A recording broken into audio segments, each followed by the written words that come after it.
Welcome back to Spirit Spells and Magic. In this episode, we are celebrating the Sabbath of Lughnasadh, or Lammas.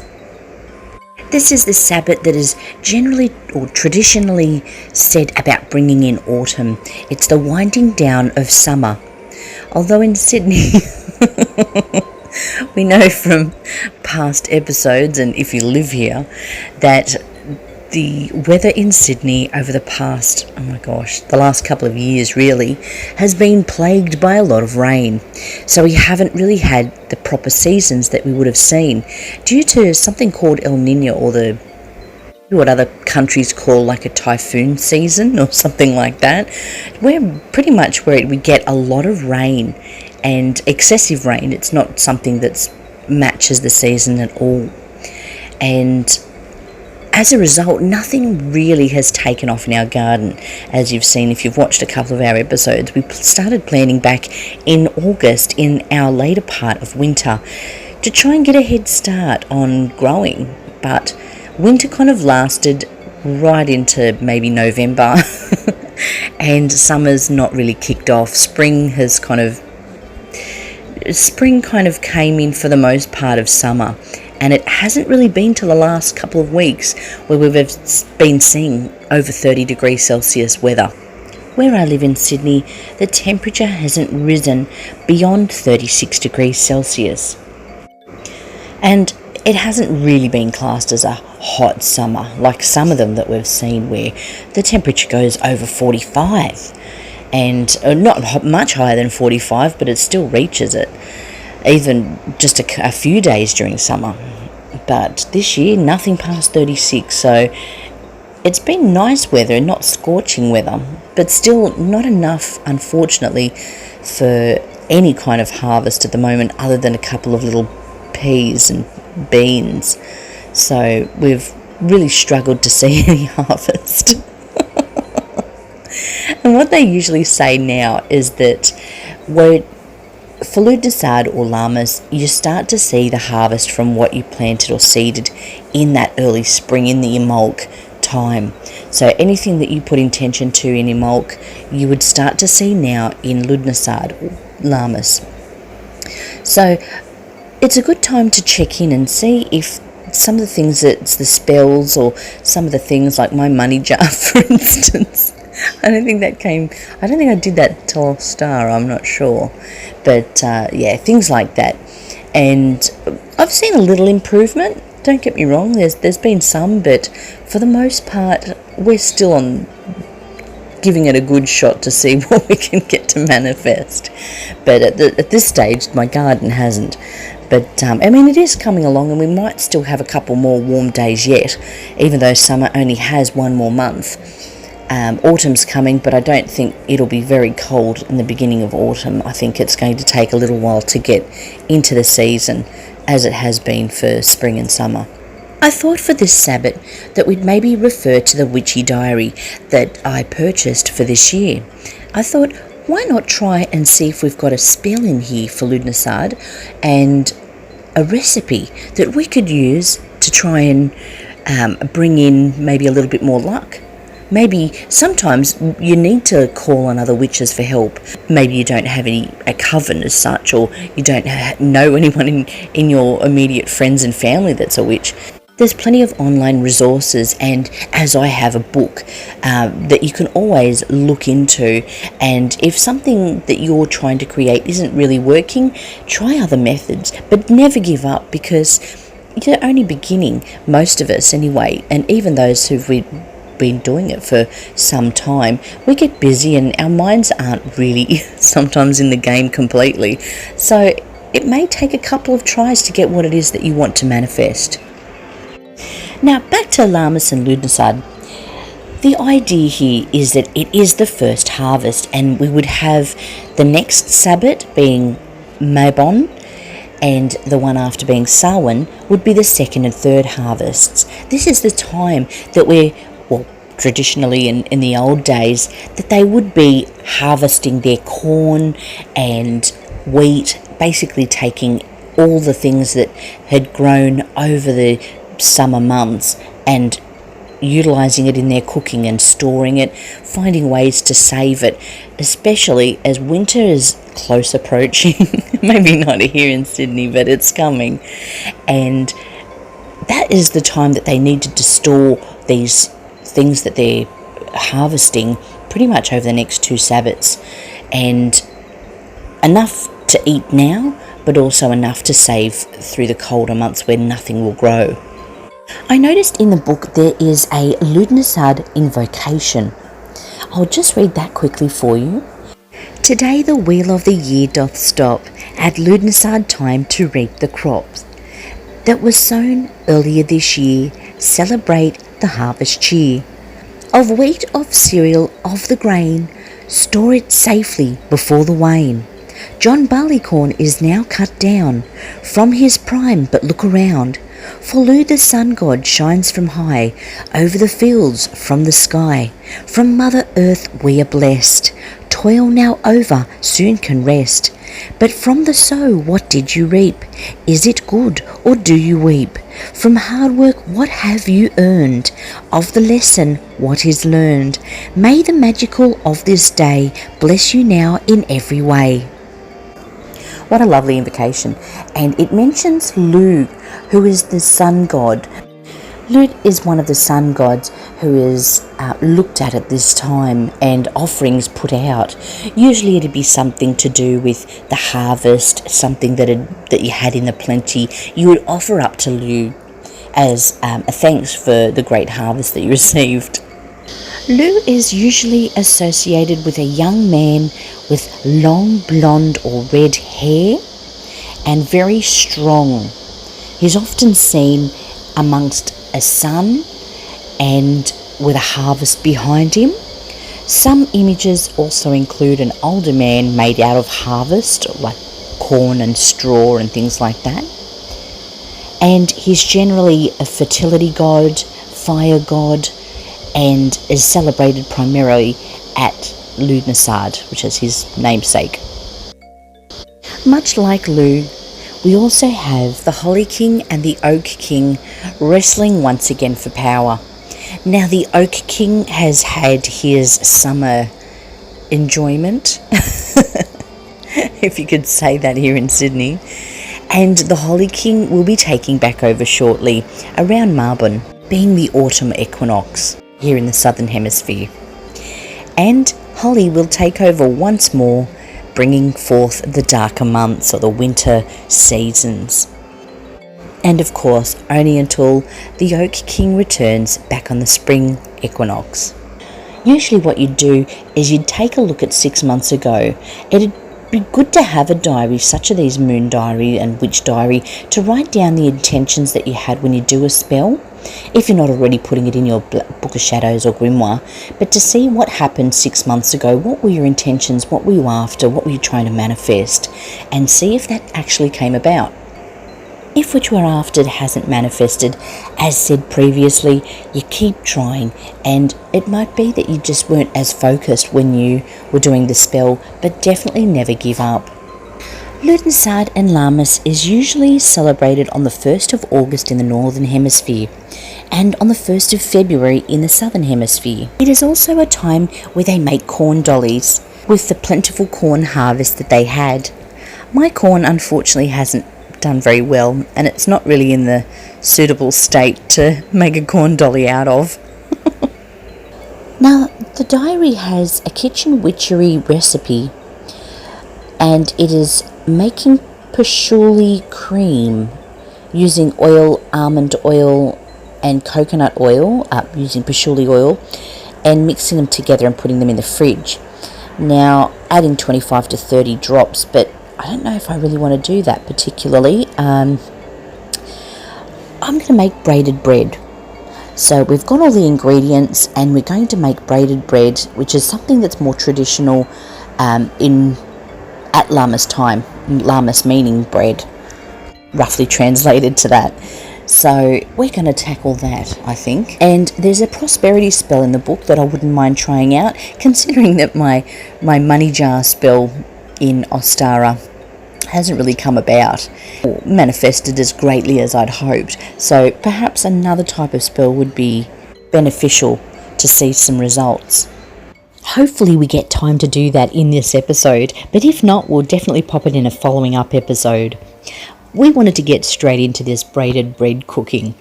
Now, there's so much that goes into making bread. It's a good time now to set the intention for what you want to create in your life, or to acknowledge if it is an offering. Keep the intention in your mind throughout the baking. Now, first of all, we took 1/4 cup of caster sugar, roughly, and then we added another 1/4 cup of warm water, and we popped that over the top and mixed that in to dilute or break down the caster sugar into more of a sugary water. And we stirred that around until it was well and truly gone, the sugar. You just see the water now. And once we've had that put in, we do the 2 tablespoons of yeast, dry yeast. Now they come in sachets, and we could roughly tell that 1 sachet was about a tablespoon, so we put in 2, and that worked out fine. And we mix that into the water. Now we stir that in, one sachet at a time. We stir them in, and then what we have to do is leave it for about 5 minutes, because it does something to the water. It kind of becomes like thicker, and once that's dissolved and we leave it for 5 minutes, we can then move on to the next step. When we return, it is quite thick, and it kind of looks like frozen milk, but it isn't frozen. But we add then 1/3 cup of oil to the mixture, and we mix that around within the mixture.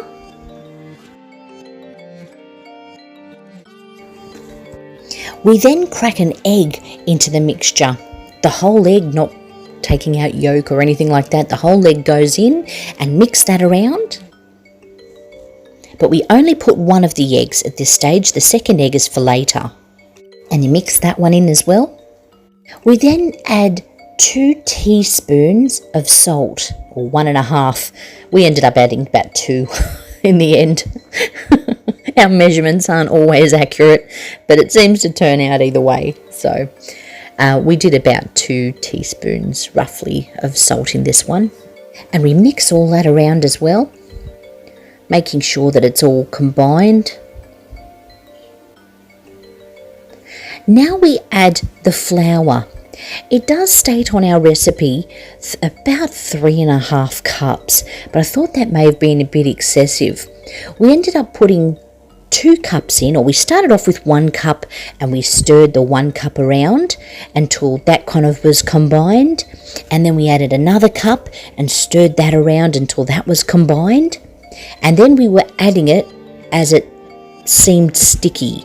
If it felt sticky, we added a little bit more flour, and then we added more later on when we kind of roll it into a ball. It does take quite a while to mix this all together, and you've got to make sure that you've got a bowl big enough that it can handle so much flour. 3 cups is a lot of flour to put in a bowl, and after a while your arm starts to hurt, so definitely don't try and mix 3 cups in one go, because you'll give yourself an arm ache, and I could see that happening already when we'd had, by that stage, 2.5 cups. But we ended up putting in total probably about the whole 3.5 cups, including what was on the board while we were rolling it and things like that.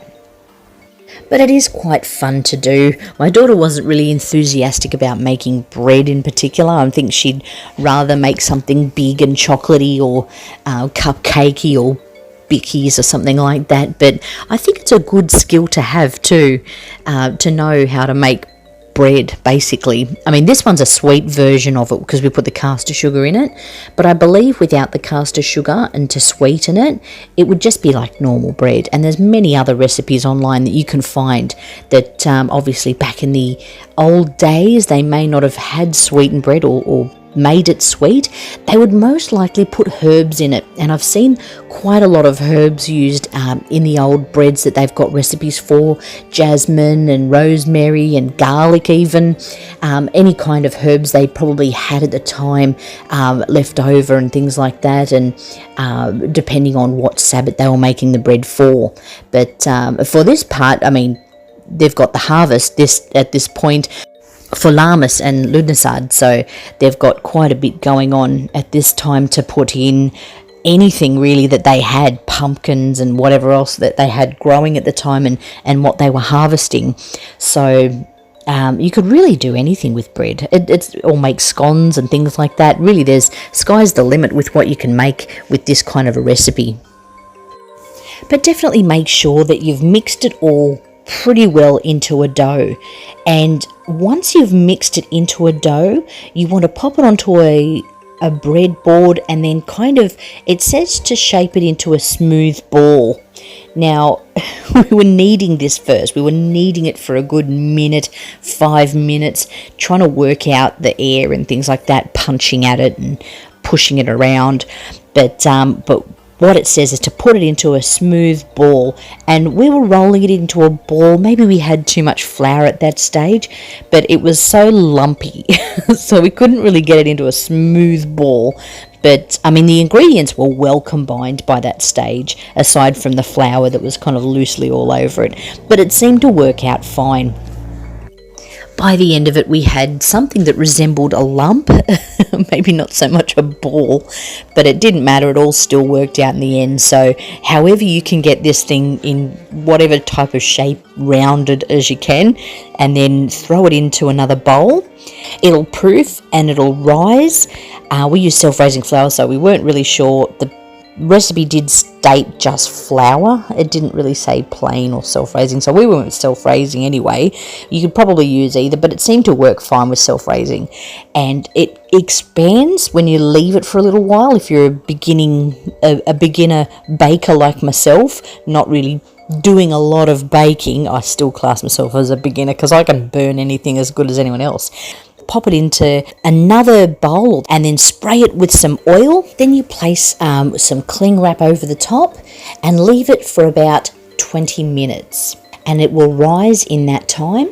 We were actually quite amazed at how much it had fluffed up over the length of time that we left it there. We kind of checked on it just to see what was happening, and it just started to rise until it was almost to the top of the glad wrap. And then once we unfurled it, it kind of slumped down, and they wanted us to knead it for about 5 minutes. And 5 minutes is a long time when you've got a kid punching and slapping at something to try and get the air out of it. So I don't know really if it rose incredibly that much after we'd taken it out of the bowl and punch the life out of it. So, but we had the dough ready to go pretty much, and it was basically ready for us to break into sections, and then we would begin our braid, which would also pose quite a stressful scenario, because it doesn't braid like hair braids. Hair seems to be really flexible and maneuverable, but dough just does not want to work that way, and we had such a lot of it, so we kind of just went with it as best as we could, as you'll see. There are quite a few outtakes after all of this that we didn't include. There's not going to be a blooper reel. We've deleted those.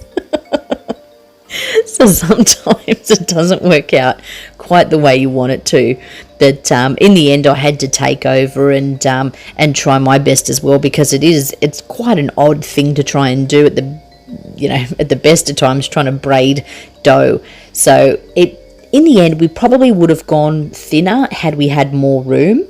It would have been easier if we'd done it on the table instead of the bench top, because you really do need to kind of thin it out so as it has that braid shape. Otherwise, it's just clumps. It's just clumpy. But we gave it our best shot for our first tries on how to do this. I think we'll definitely attempt this one again because it tastes great. Like when you get, it doesn't matter how it looks really at the end of the day. It could come out looking like a pretzel, but it tasted great.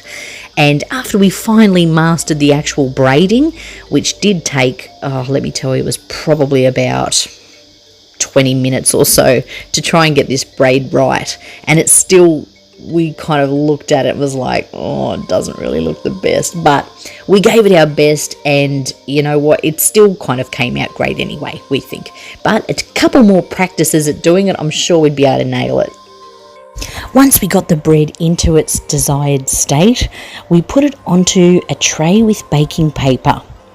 Now, my daughter cracked one egg into a little cup, and we added a tablespoon of water to the egg and mixed that around.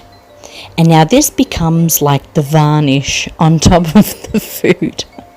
It's like egging it up for a browner crust or a shiny coat or something like that.